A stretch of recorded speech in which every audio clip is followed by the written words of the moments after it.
We are very pleased to have Jeff Hills back for more health and wellness with us. Jeff is the owner of Healthy Appetites in Plymouth. It's a health food and supplement store, and we have you on our set always to talk about holistic ways to make your body better, to make yourself healthier, to treat things without taking standard drugs, which is really always a wonderful option that people can have.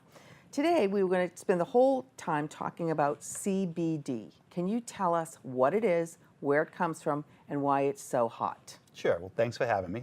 CBD is a component of the plants that would be in the marijuana family, the hemp plants. It is the anti-inflammatory part of the plant. It's not the part of the plant that is psychoactive. So it's not the part of the plant that we associate with pot getting people high, okay, which would be the THC part. Right. CBD is another related compound, but it doesn't have any psychoactive effect. It really is just an amazing anti-inflammatory. But it does so many things for so many people that I thought it was important to talk about. Now, why have I never heard of CBD? I've never heard it talked about. I've never heard anybody mention it. Well, because of its association with marijuana, it has been not distributed at all nationally in any real way. You could get it on the internet. Even that was a little dicey. If you knew about it. Exactly. Right. And it was unclear, even to us, for years, whether it was actually legal or not. Okay. And it is. CBD is legal in all 50 states if it's derived from the hemp plant. Okay. So the commercially available CBD that you can get over the counter without any sort of permit would be derived from hemp. Okay. So, and it'll be labeled that way. Okay. And hemp, of course, has been selectively bred for clothing and rope and things like that. Right, right. So it has been bred so that it doesn't have any THC, Okay. so that it can be legally grown in places like Canada and Europe. Okay. And it's got a very high CBD content. What form does it take? Is it pills? Is it liquid? Is it powder? It can be either. It can be pills or liquid. It's usually done as an oil. Oil, That's okay. the most common way that you will see it. And a little goes a long way. So it's usually available in as low as 1 milligram as a dose. Okay. And commercially, I've seen it up to 60 milligrams is the highest dose I've seen. But most people are using very little. And it's very effective. What are some of the many things that you have found it's being very effective usefully for? The most common uses would be anxiety. Really? And it works fantastically for that.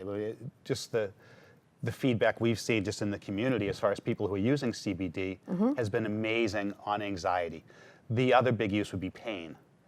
Okay. Now, obviously, that's a huge thing when pain management has kind of gone so far in a direction that the country would probably like to see it come back from, where we're going so far towards the opioids. This, I think, would be a great way to get people off of opioids, and that has been people's experience, that they can use this to help manage their use of opioids and help manage their pain. It's a really effective pain reliever. Okay. One of the most effective ones you can get. Now, do you have to take it continuously for the rest of your life, or is this like I have a headache or I have an injury and I will take this until my injury's gone?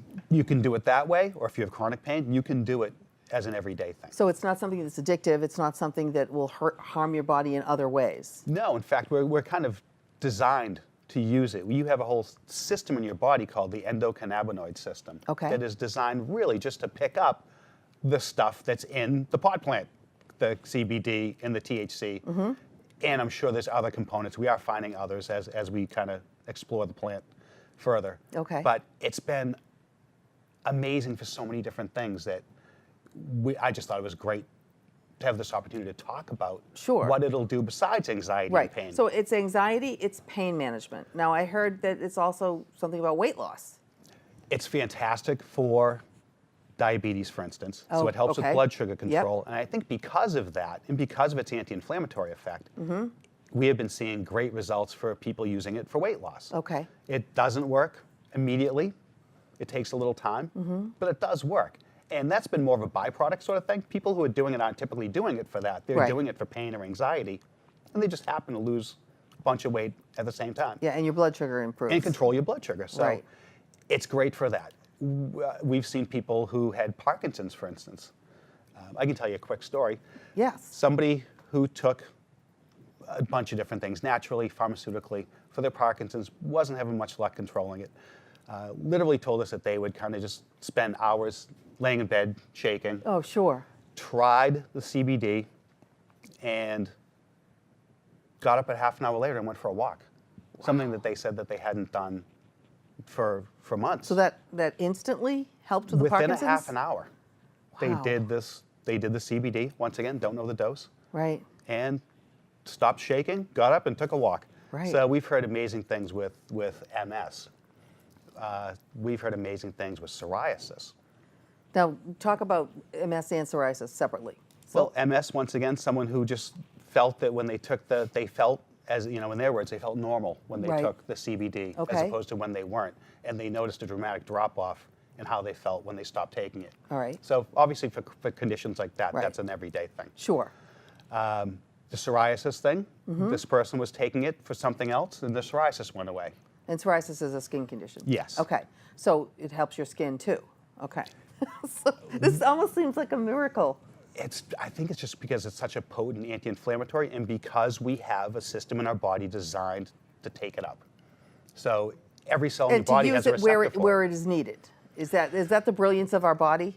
I hope so. Yeah, you take, it seems to you be take working something like that this way. in and it knows the place in your body that it needs to go and work on and help. I think it just seems to do a number of different things. I mean, if you were taking it for pain and you had anxiety and you weren't intending to use it for your anxiety, it just happens to work on that. Right. So because of that, we're finding all these new things it does. Yeah. Somebody came in with a very rare syndrome into where I work. Yep.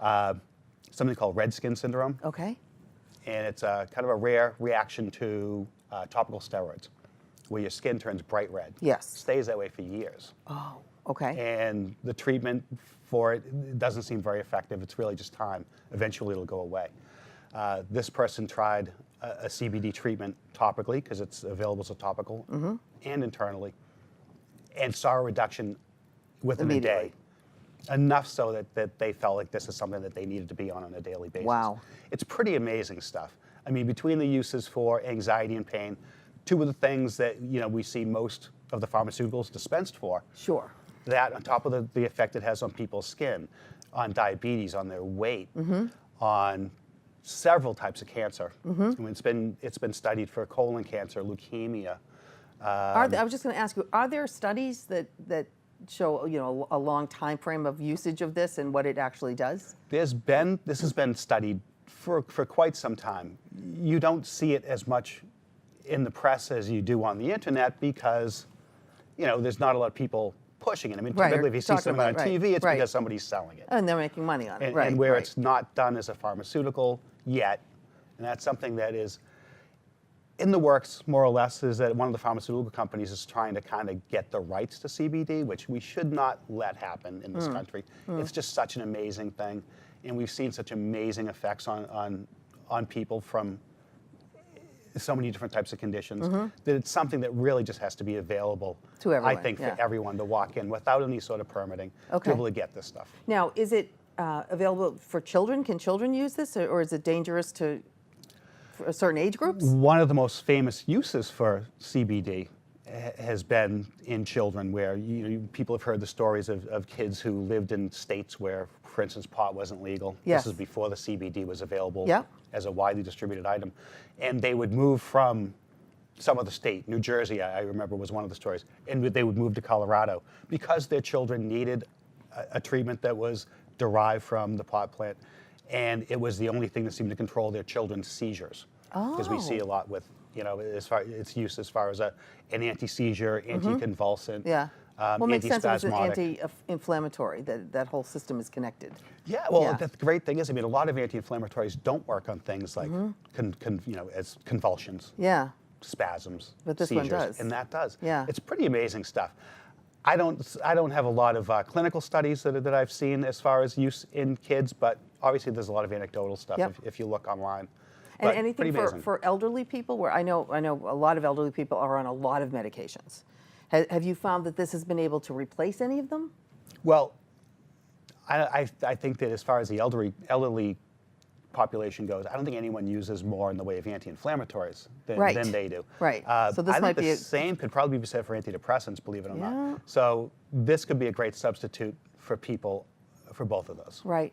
So it's called CBD, and the real name is, what does that stand for?